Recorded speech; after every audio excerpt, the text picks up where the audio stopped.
Caring for your washing machine keeps your machine looking sleek and working like a champ. Let's walk through it together with a little help from our buddy Cliff. Thanks, Cliff! When it comes to the exterior, spills are no big deal. Just wipe them away with a damp cloth.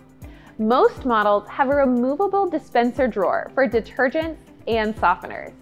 Sometimes they can get a little messy with residue or spills.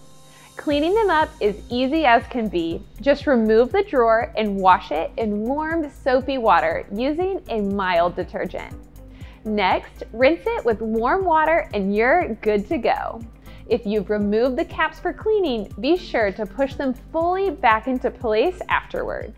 Remember folks, these parts aren't dishwasher safe.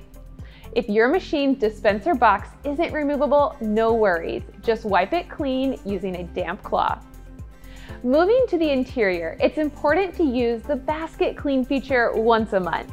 This magic button helps remove excess soap or soil from the baskets and pumps. Here's how it works. After removing all clothes, select the basket clean cycle. Open the washer lid and pour in 1 cup or 250 milliliters of liquid bleach or another washing machine cleaner into the basket. Then close the lid and start the cycle.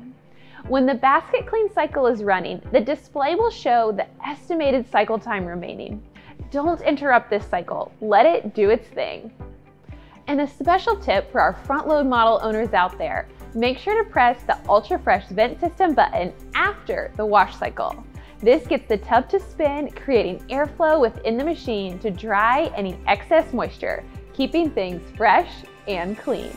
Maintenance might sound like a chore, but with these simple steps and maybe a helpful dog like Cliff, your washer will be in top-notch shape for years to come.